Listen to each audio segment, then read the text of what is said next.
Do you want to type faster on your Samsung phone? Then Google Keyboard Voice Typing can help you with it. In this video, I'll show you how to use Google Voice Typing on your phone. So let's get started. First, make sure to install and set Gboard on your phone.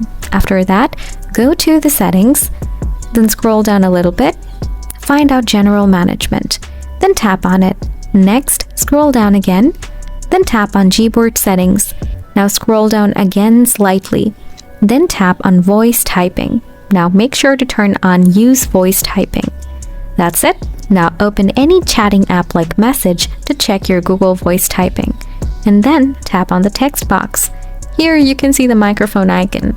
Simply tap on it. Say something here and check your voice typing whether it works or not.